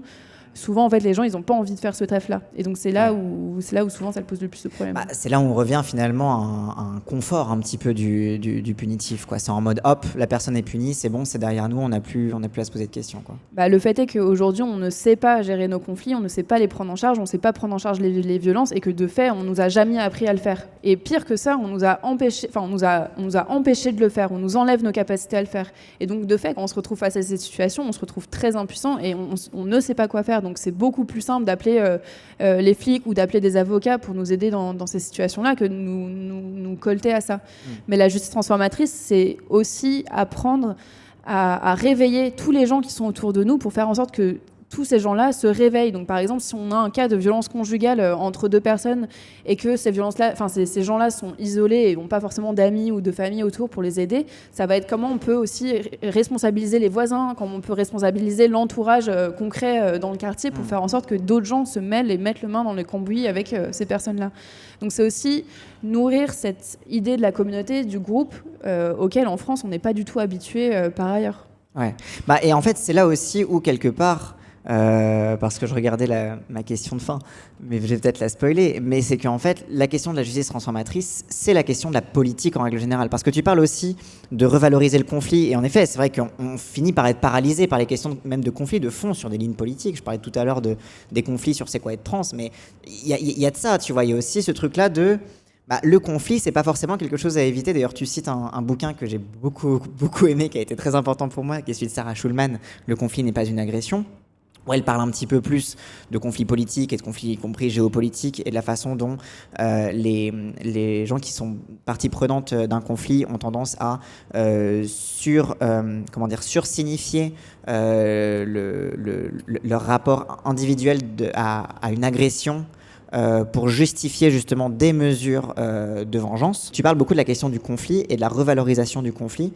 Donc, à quoi ça ressemble une société, une structure qui encadre le conflit comme faisant partie intégrante de sa vitalité? C'est peut-être une grosse question, je sais pas. Question. j'ai pas réfléchi à une utopie encore dans laquelle on serait tous agencés autour de la propre gestion de nos propres conflits, etc. Mais en tout cas, je pense que ça vaudrait le coup de produire une sorte d'hygiène du conflit dans tous nos collectifs, avec des gens qui se forment à c'est quoi un conflit, c'est quoi des émotions, c'est quoi du trauma, du coup aussi s'intéresser à tout ce qui est psychologie, inconscient, etc. En tout cas, pour l'instant, c'est vrai qu'on n'est pas du tout habitué dans ces espaces-là à traiter ces notions et que ça vaudrait le coup d'ouvrir des espaces récurrents autour de ces questions pour être moins surpris quand ça arrive. Et du coup, je pense qu'il y a pas mal de gens qui m'ont posé la question de comment on peut aller au-devant du conflit dans nos communautés, dans nos espaces, etc. Et moi, j'ai tendance à dire qu'on ne peut pas. Parce que déjà, le conflit, c'est inhérent à tous nos collectifs, à tous nos espaces de vie. La violence, c'est pareil. Et dans ce cas-là, je pense qu'il faut mieux attendre que ça passe et produire une analyse du conflit, de qu'est-ce qui s'est passé en fait là, qu'est-ce qui a été conflictuel, qui s'est retrouvé face à qui a pris le parti de qui, etc. Analyser ce qui s'est passé pour faire en sorte que dans les situations futures, on soit plus outillé pour le faire. Mais en tout cas, c'est des mauvais moments à passer. Et plus on va passer ces mauvais moments, plus ce sera des moins mauvais moments, quoi. Quelques dernières questions. D'abord, une critique, c'est l'applicabilité. Parce que moi, donc, je suis aussi militant de partis politiques, etc. Et on réfléchit beaucoup à la question des programmes politiques et tout. Et un truc qui m'a un peu laissé sur ma faim, on va dire, dans ton livre, c'est cette question-là de l'échelle, que je me disais, mais c'est pas possible d'appliquer ça. Comment on applique ça à une échelle nationale? Comment on applique ce genre de procédé-là sans recréer justement une justice institutionnelle? Enfin, c'est quasiment impossible. Donc, cette question de l'échelle, est-ce que la justice transformatrice est cantonnée à une certaine échelle?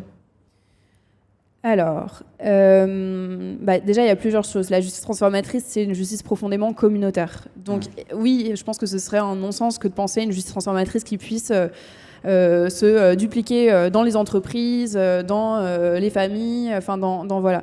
Je pense qu'il faut aussi se dire que peut-être que c'est pas la réponse à tout et qu'on a d'autres formes à inventer. Et je pense aussi que la justice transformatrice, aujourd'hui en France, son implantation est difficile parce que c'est pas du tout le même contexte qu'aux États-Unis, là où elle a été pensée. Donc il s'agirait pas de le prendre pour l'alpha et l'oméga de comment on doit faire absolument maintenant les choses et comment c'est la bonne manière de faire les choses maintenant. C'est vraiment, on peut partir de là, des critiques qu'elle fait et des propositions qu'elle fait pour inventer aussi autre chose et essayer de dupliquer ça. Par contre, je ne suis pas forcément contre une justice institutionnelle, dans le sens où, en fait, la justice telle qu'elle est aujourd'hui est critiquable sous de nombreux aspects. Il suffirait de faire la révolution et de mettre à bas toutes ces institutions-là, mais pour aussi inventer quelque chose par ailleurs qui s'institutionnalise et qui se crée de nouveau, quoi. Donc oui, je pense que ce serait la ligne d'horizon. En tout cas, aujourd'hui, on n'y est pas du tout. Nous, on est un des rares collectifs à faire ce qu'on fait aujourd'hui et voilà, il faut que ça se reproduise, quoi. Mais en tout cas, oui, c'est sûr qu'entre ça et l'horizon abolitionniste et de justice transformatrice, il y a... Mais bon, il faut qu'on commence dès aujourd'hui à le faire, quoi. Et du coup, j'ai une dernière question, mais est-ce qu'on peut seulement y répondre? Vu que ton livre s'appelle « Faire justice », est-ce que vous faites justice avec le collectif Fracas? Et déjà, qu'est-ce que ça veut dire, faire justice? Je crois que j'y ai pensé pendant ma tournée. Je me suis dit, mais c'est marrant, mon livre, il s'appelle « Faire justice », mais moi, je fais pas du tout justice. Donc, c'est assez marrant. Je pense que je parle de communautés qui disent qu'ils font justice, mais moi, je dis pas que je fais justice. Moi, je dis plutôt que je fais des accompagnements individuels et de collectifs divers et variés, et que peut-être, à terme, le fait de dupliquer ça va changer une culture commune, et ça va changer notre rapport à la justice. Et peut-être qu'à terme, ça fera justice, mais ça fera justice, pas moi. Je ferai pas justice. Et je pense que ça, c'est un aspect important où j'essaye de garder les pieds sur terre et d'être modeste dans les accompagnements que je fais, de ne pas se dire je vais guérir quelqu'un ou je vais conscientiser quelqu'un ou je vais faire justice, parce qu'en fait, ce serait me mettre à un but qui est très, très éloigné de moi et qui est très, très loin et très idéal. Là où, en fait, justement, pour moi, l'abolitionnisme pénal et le fait de faire justice, ça commence très concrètement dans les actes du quotidien qu'on va pouvoir faire. Du style, si on a un carambolage demain, en fait, il y a d'autres manières de faire que d'appeler les keufs ou d'appeler l'assurance. Et du coup, d'apprendre ces gestes-là du quotidien, c'est vraiment inventer déjà le monde de demain, mais aujourd'hui. Et donc, il ne s'agit pas pour moi, il s'agit un peu d'abandonner tous ces trucs de faire justice, aussi parce que le fait de faire justice, ça a été beaucoup proposé comme l'apanage des grands, des dominants, des tribunaux, des magistrats, des juges. Là où aujourd'hui, pour moi, la justice transformatrice, c'est une justice qui est civile, qui se fait entre nous et qui est faite par des non-professionnels. Et du coup, commencer par dire on va pas faire justice tout de suite, mais déjà on va essayer d'aider les gens qui sont un peu en galère, et ça va nous paraître beaucoup plus accessible aussi. Voilà. Donc une justice qui prend en compte déjà l'impossibilité objective de la justice. Par exemple.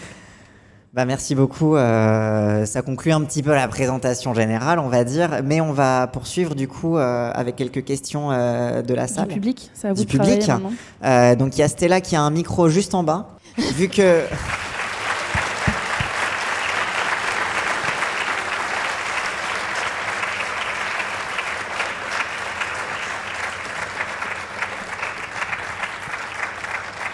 Vu que je suis un streamer égocentrique, vous ne serez pas à la caméra si vous posez une question, mais peut-être que ça va en convaincre certains ou certaines de timides de venir poser une question.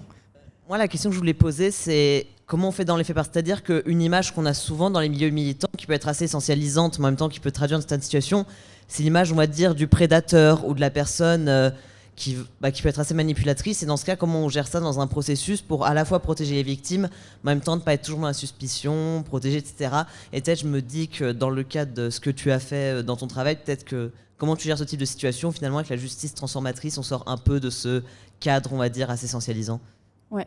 Alors, du coup, effectivement, pour moi, il s'agit de laisser tomber, et ça va pas faire consensus, mais de laisser tomber la question des prédateurs, des manipulateurs, etc. En fait, tout ça, confronté au réel, ça n'existe pas. C'est des figures fantasmagoriques pour faire peur. Et le fait est que moi, en passant des milieux féministes à Fracas, je suis passée des milieux féministes, on me disait les violeurs, faut tous leur couper les couilles et c'est tous des mecs à brûler sur un bûcher. Et c'est très simple comme manière de voir. Je veux dire, c'est très fort en termes de symbolique, médiatiquement, etc. C'est très fort, c'est très puissant.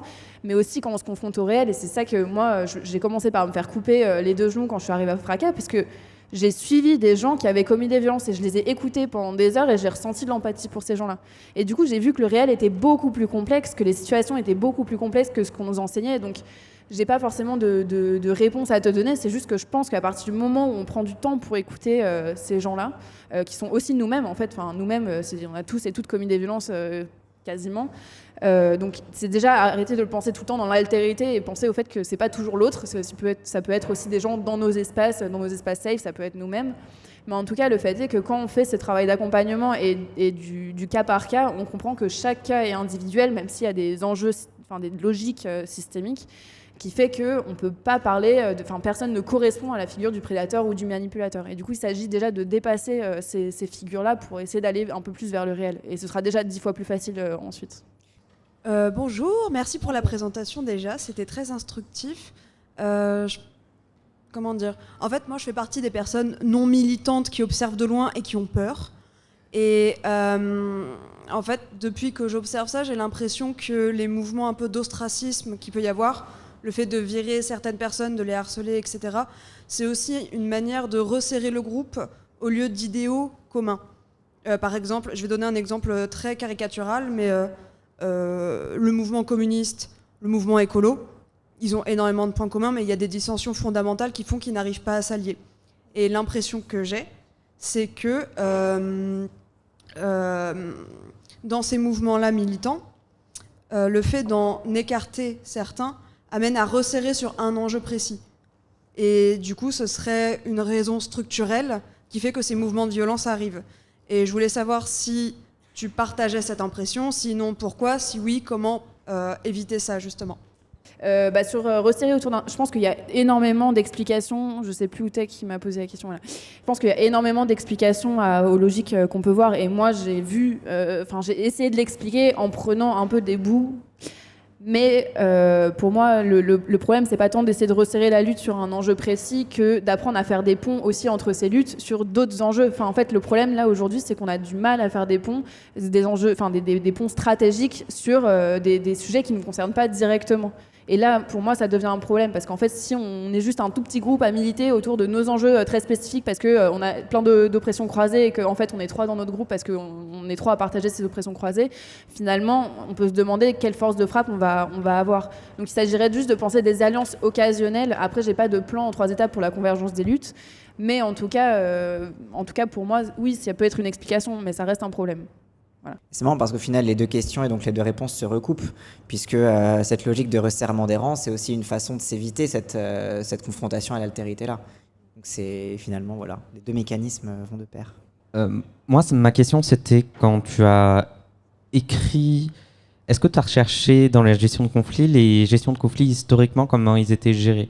Par exemple, beaucoup de conflits ont été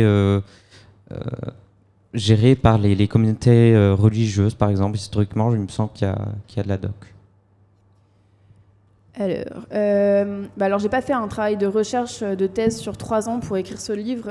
Moi, c'est vraiment un livre où je pars de mes accompagnements pratiques en essayant d'aller piocher des trucs à droite à gauche pour essayer de comprendre ce que j'étais en train de voir. Mais non, je suis pas allée. Il existe évidemment tout un tas de personnes qui ont déjà pris en charge des conflits hors France, que ce soit des génocides, que ce soit. Enfin voilà, il y a déjà énormément de choses qui existent, mais je pourrais jamais lire tout ce qui existe. Après, évidemment, moi, ce qui m'intéresse vraiment, c'est le terrain français.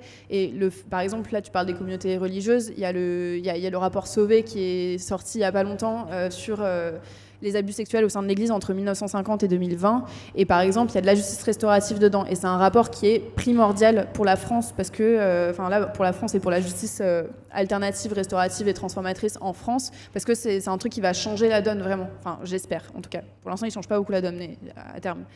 En tout cas, oui, je m'intéresse sur ce qui est en train de se faire, mais plutôt à l'heure actuelle, plutôt que... Voilà, je ne suis pas historienne, voilà, mais en tout cas, oui, bien sûr, j'ai essayé de lire sur ces sujets-là, mais ce n'est pas du tout ma zone d'expertise.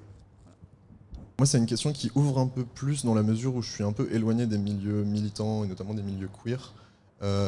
C'est une question que je me permets de poser parce qu'on n'est pas sur le live de Dany Heraz, donc c'est une question sur l'écologie. C'est pour un peu voir si tu fais le même parallèle que moi j'ai fait à la lecture du livre, ou en tout cas des parties du livre. Pardon, excuse-moi.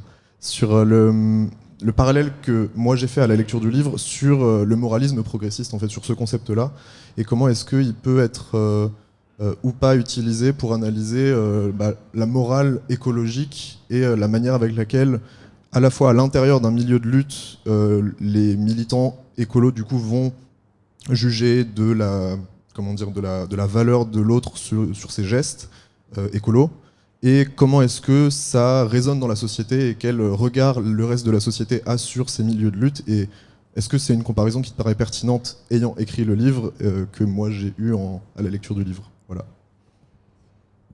Alors sûrement qu'elle est pertinente parce que tu vois le lien. Moi j'avoue, j'ai du mal à pouvoir commenter ce que tu vas dire. Par contre, il y a un super livre qui va sortir. C'est peut-être pour ça que tu me faisais un clin d'œil sur les... Non. Non. Ok, merci. Qui va être écrit par les Soulèvements de la Terre, qui va sortir aux éditions La Fabrique. Mars.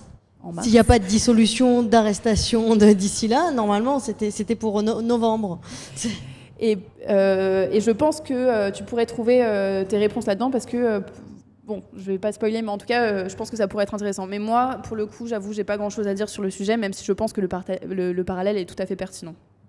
Dans le livre, un passage que j'ai pas lu en entier, il y a un rapprochement avec le harcèlement scolaire, à un moment. Et moi, je trouve qu'il y a un rapprochement. Enfin, dans ce que j'ai compris, et notamment avec la conférence, je trouve que le rapprochement il se fait assez facilement, notamment sur qu'est-ce qu'on fait du harceleur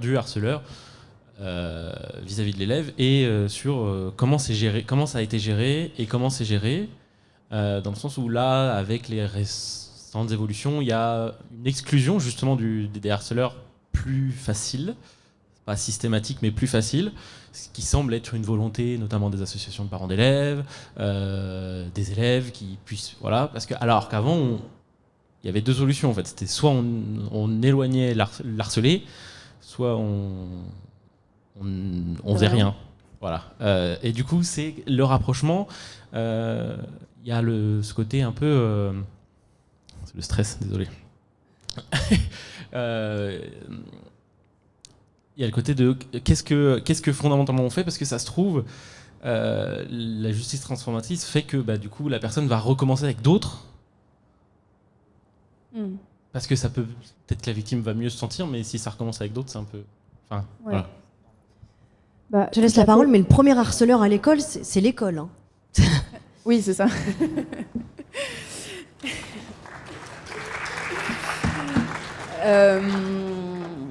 Alors, oui, En fait, voilà, c'est tout le problème avec l'exclusion, que ce soit au sein de l'école ou au sein des milieux militants. C'est qu'une fois qu'on a exclu la personne, ça nous coupe aussi de comprendre qu'est-ce que la structure a permis, comment la structure a fait en sorte que ce harcèlement-là puisse arriver.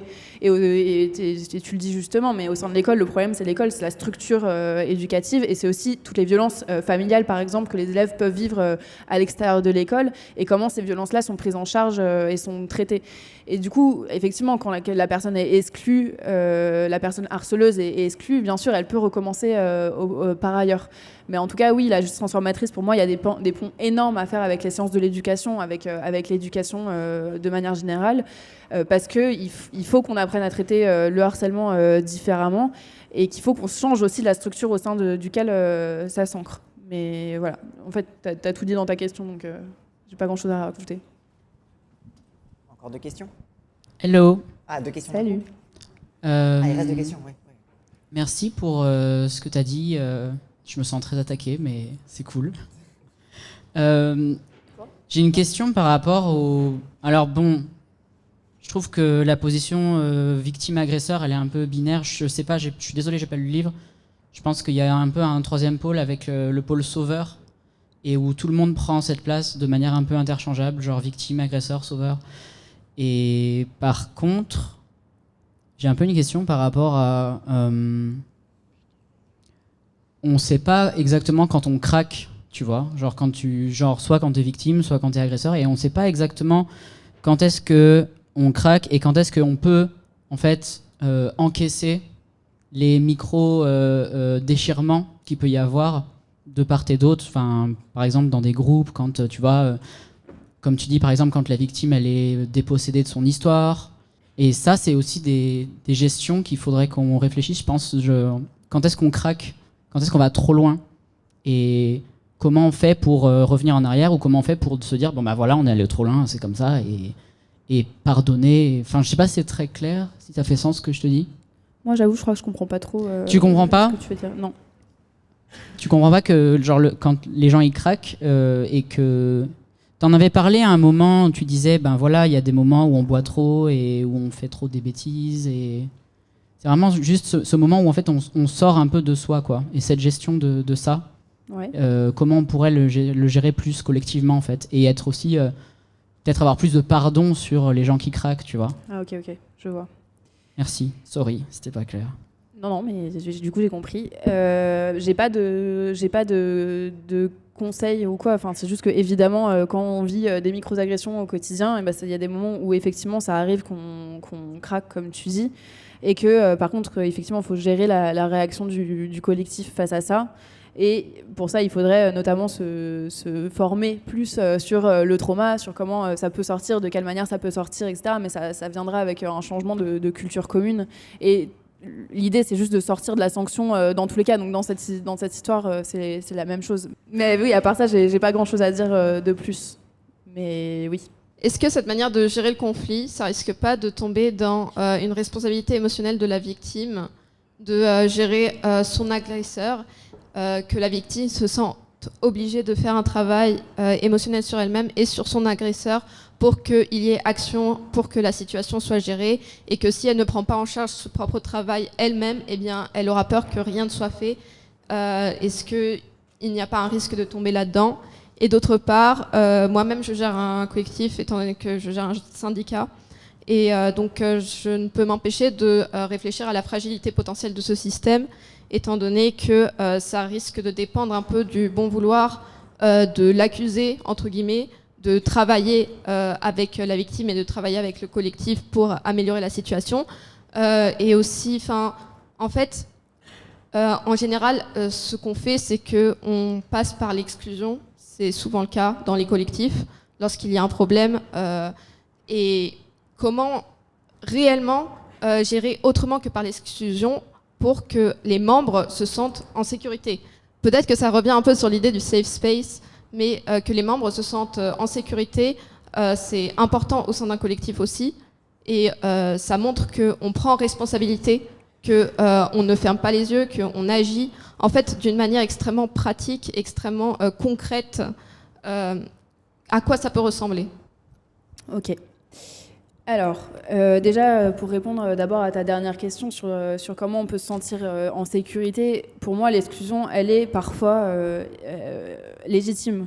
Dans le sens où si on a affaire à quelqu'un, par exemple, qui récidive et face à qui des choses ont déjà été tentées et que ça n'a pas fonctionné, en fait, il s'agit de mettre les gens en sécurité, évidemment. Donc, si il s'agit d'exclure la personne pour X temps pour protéger les autres, il faut le faire. Par contre, pour moi, l'enjeu principal, c'est de cadrer cette exclusion dans le temps, de bien expliquer à la personne pourquoi elle a été exclue, qu'est-ce qui lui est reproché. Là où aujourd'hui, souvent, les gens, ils savent même pas en fait pourquoi ils sont exclus parce que personne ne veut leur parler. Et c'est là le problème. Parce que si tu n'expliques pas aux personnes pourquoi elles sont exclues, elles peuvent pas prendre conscience des choses, elles peuvent pas se transformer, etc. Donc il faut que ces exclusions-là, elles soient motivées, elles soient cadrées dans le temps et que des choses soient mises en place en parallèle pour suivre la personne qui a été exclue. Parce qu'encore une fois, sinon, ça sert à rien. Et je pense que l'argument de sécurité, de rendre nos espaces plus safe est trop souvent mobilisé, notamment dans des situations où la personne ne met pas en danger de manière répétée d'autres personnes. Quand on parle d'une personne qui a eu un comportement à un moment donné, dans une situation donnée, généraliser cette personne comme étant un violeur, un grand V ou un agresseur avec un grand A qui serait capable de commettre ces actes sur n'importe qui croisait dans la rue, en fait, c'est faux. Dans la plupart des cas, c'est faux. Alors, je ne dis pas qu'il n'existe pas des prédateurs, des gens qui commettent des actes de manière répétée, qui récidivent, etc. Mais en fait, entre ce qu'on prétend dans les milieux féministes que exclure, c'est toujours pour protéger, il y a un écart énorme entre ce qu'on dit et ce qui est la réalité. Et en fait, ça vient notamment du fait que dans les milieux féministes, on a une très mauvaise connaissance de qui sont les violeurs, en fait. Mais bon, ça, c'est un autre sujet. Et sur le fait que le système soit trop fragile si on se passe de la coercition, oui, c'est un système qui est beaucoup plus fragile parce qu'on se passe de la coercition. On n'est pas la police, on n'est pas le système pénal carcéral, on n'a pas tous ces moyens-là, on n'a pas autant d'argent, etc. Donc oui, on a un système qui est plus fragile, mais moi, je crois dans ce système-là parce que je pense qu'à terme, il propose un horizon qui est bien plus enviable et notamment une société qui est plus juste, beaucoup moins sexiste, raciste, etc. Et plus enviable pour tout le monde. Mais oui, effectivement, se passer de la coercition et se passer de la pression et de la violence et de la punition, oui, ça nous enlève beaucoup de leviers d'action. Et ça, évidemment, je vais pas mentir contre ça, mais en tout cas, à Fracas, on a quand même pu mettre des choses en place, malgré le fait qu'on se passait de ça. Donc, on peut quand même faire des choses. C'est juste qu'il s'agit d'inventer des alternatives. Et le fait de reposer trop sur les victimes, en fait, moi, je jamais dit, je dirais jamais, d'ailleurs, je dirais jamais, c'est les victimes de prendre en charge les choses, c'est aux victimes de bien se calmer sur leur propre histoire pour essayer d'avoir la tête froide et de pas demander n'importe quoi. En fait, le problème, c'est que il y a une binarité auteur-victime comme s'il n'y avait rien ni personne autour. Et en fait, ce que moi j'essaye de vous vendre là, depuis tout à l'heure, c'est qu'il y a une cellule qui est autour et qui est la grande oubliée, qui est la communauté, et que c'est à la communauté en fait, d'accompagner les personnes, d'accompagner les auteurs et les victimes pour que justement les victimes n'aient pas à porter tout ça toutes seules. Et là aujourd'hui c'est là-dedans qu'on est parce qu'il n'y a pas cette cellule-là qui est mobilisée autour. Et donc nous devons apprendre en tant que communauté à nos responsabilités et à réagir de manière systématique à ces histoires pour éviter que justement les personnes se retrouvent seules avec leur situation. Donc bien sûr je ne suis pas en train de dire qu'il faut faire tout porter par les victimes et que ce serait à elles d'inventer des solutions par rapport à leurs propres histoires. Je suis en train de dire c'est aux gens qui sont autour d'accompagner ces gens aussi parce que les victimes comme ça les personnes qui ont été victimes de quelque chose à un moment donné, au moins ça leur laissera toute la latitude pour vivre leur situation, pour vivre leur histoire et pour aller vers le mieux. Et du coup la gestion de la personne en face, ce sera pas à elle de le gérer, quoi, évidemment. Et en plus, là, on est vraiment au cœur du nœud, parce qu'on est au cœur de ce qui peut motiver les tiers et le groupe à vouloir agir de façon encore plus, de façon encore plus punitive, etc., pour se dire qu'elle a bien agi. Et d'ailleurs, souvent dans les orgas politiques, il y a un peu cette illusion de l'action pour l'action, qui peut aussi parfois prendre le dessus. Et pareil, quand tu dis la communauté, c'est aussi l'éducation du reste de la communauté aussi au nécessaire constat que le punitif, non seulement ça marche pas, mais en plus parfois même ça suffit pas à soigner, quoi. Parce qu'en fait c'est pas une fois que la personne est exclue, mais quand elle est exclue, elle est dehors. Et donc quand tu es dehors, du coup tu risques de la recroiser. Donc il y a aussi ce truc-là il y a une illusion du soin dont il faut aussi se départir et dont il faut faire prendre conscience le reste de la communauté, quoi. Je me demandais, est-ce que ça arrivait, donc c'est plutôt deux situations qui pouvaient arriver. Est-ce que ça t'est arrivé qu'une victime, un auteur d'agression qui s'est fait exclure, t'a demandé de rentrer en contact avec un groupe, un collectif, et que ce collectif-là a refusé, et comment prendre dans ce cas-là, comment essayer peut-être de discuter de ça, comment pouvoir rencontrer un collectif qui est plutôt hostile à justement une justice transformatrice. Et sinon, est-ce que des collectifs vous ont contacté, votre Fracas, pour essayer justement de se former pour prévenir, pas en réaction, mais en prévention justement d'une situation telle? Alors, pour les formations, oui, il y a beaucoup de gens qui nous écrivent pour faire des formations, et souvent, en plus, ils nous demandent, ils nous disent, on voudrait se former au conflit, et en fait, quand tu creuses un peu, tu vois qu'eux-mêmes sont dans un conflit et qu'ils pensent que faire une formation sur le conflit, ça va les aider à sortir du conflit. Ça ne marche pas, juste sachez-le. Mais en tout cas, oui, et donc nous, on ne propose pas de formation parce qu'on a trop la tête sous l'eau des accompagnements, etc. pour faire des formations. Par contre, on connaît plein d'organismes de formation qui forment au conflit et qui forment à divers outils, dont je parle notamment dans le bouquin, à des moments. Mais en tout cas, nous, on ne fait pas ça. Et quand le collectif est hostile et ne veut pas nous parler, eh ben, on ne leur parle pas. On ne va jamais forcer des gens à nous parler. Enfin, en fait, de manière générale, on fonctionne avec l'idée du consentement et que ce soit des individus ou que ce soit des collectifs, c'est pareil. Et il y a des collectifs qui... par exemple, on a suivi une personne qui se faisait harceler par un collectif depuis plusieurs années. Et le collectif s'était monté une idée du collectif Fracas avec un grand C et un grand F comme le collectif de féministes qui allait faire la justice et qui était du côté des violeurs et qui en plus prenait l'argent des violeurs. Enfin, un truc un peu horrible comme ça, je sais pas, des nouvelles TERF du viol, tu vois, un truc comme ça. Et du coup, là, typiquement, ils nous ont envoyé un mail pour nous menacer en nous disant, en gros, nous, on veut savoir ce qui se passe dans ce suivi avec cette personne, et si vous nous dites pas, je sais plus c'était quoi leur menace, mais voilà. Et là, typiquement, on va pas essayer de, oui, peut-être qu'ils voulaient nous call out, je sais pas. Mais là, typiquement, on va pas essayer de rentrer en contact avec ces personnes-là. S'ils imaginent qu'on est le grand méchant loup, on va pas essayer de leur... Enfin, on a tellement de travail, de toute façon, qu'est-ce que tu veux qu'on aille faire avec ça? Du coup, on va essayer plutôt de travailler avec la personne pour voir comment elle pourrait aller mieux, même dans cette situation-là où le collectif veut rien faire. Voilà. On va toujours se centrer sur les personnes qui nous contactent, quoi. Voilà. Bonsoir. Tout à l'heure, vous parliez de la justice transformative et de la relation que ça avait avec la structure de la société, enfin les structures plutôt. Et justement, moi, je me demandais, il y a pas mal d'aides pour les victimes qui sont mises en place, donc on peut faire appel à des amis, à l'asso, à des collectifs, et même, vous avez dit tout à l'heure, à des voisins. Mais du coup, je me posais la question, donc que ce soit autant pour la victime que pour l'auteur des faits, comment on fait quand justement on est seul? Par exemple, imaginons que je suis une personne qui vient d'immigrer en France, que je ne connais personne. Quand j'ai pas justement ces structures-là qui peuvent aussi m'accompagner pour évoluer, pour me soutenir. Et en fait, quand on a personne qui nous entoure et qui aussi, peut-être qu'on a personne qui est tout simplement apte à nous comprendre. Ouais. Dans le livre, je fais la liste des impasses, et tu viens d'en nommer une, qui est que quand il n'y a aucune communauté autour, à part travailler sur une culture de la communauté, une culture du groupe, et dans ce cas, c'est des trucs dont on verra les effets dans longtemps. En fait, quand il n'y a pas de communauté, c'est extrêmement dur de mettre quoi que ce soit en place. Et nous, on n'a pas pu le faire. Quand on parle notamment de harcèlement d'une personne sur l'autre en ligne et que les personnes ne se connaissent pas du tout, qu'il n'y a aucune communauté en commun, etc., nous, on ne peut rien faire. Et je pense que c'est important de se dire qu'il y a plein d'endroits, aujourd'hui, on est empêché dans notre pratique parce qu'on travaille avec un contexte. Et on travaille avec un contexte où, en fait, la communauté et les groupes sont très affaiblis. Et c'est très difficile de travailler, notamment dans la situation dont tu as parlé, s'il n'y a aucun collectif autour pour le prendre en charge. La situation va être impossible à traiter.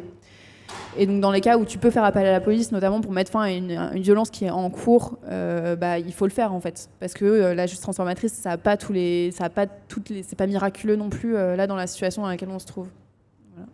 Voilà. C'est là où même quand on parlait de la question de l'échelle, quelque part la justice transformatrice à l'échelle de la société, c'est la politique. Par exemple sur ces trucs-là, la question de l'isolement, elle est aussi répondue par des politiques aussi de services publics, de services sociaux, même simplement de services communautaires, etc.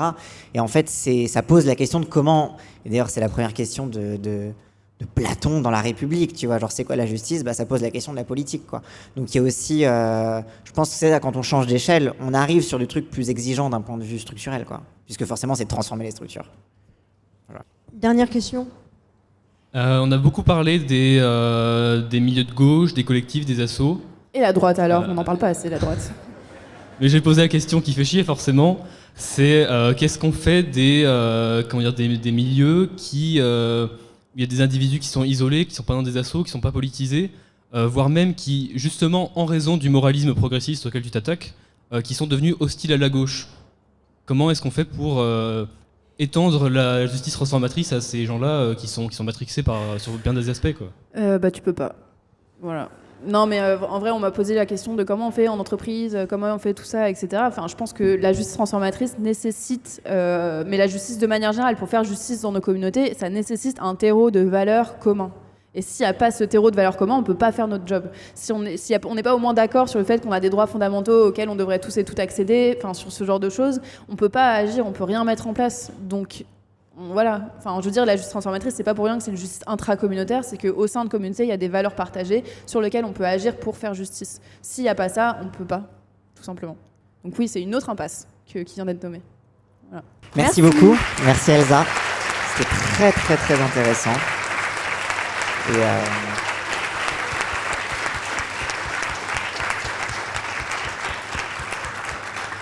merci beaucoup. Bonne soirée. Merci le chat.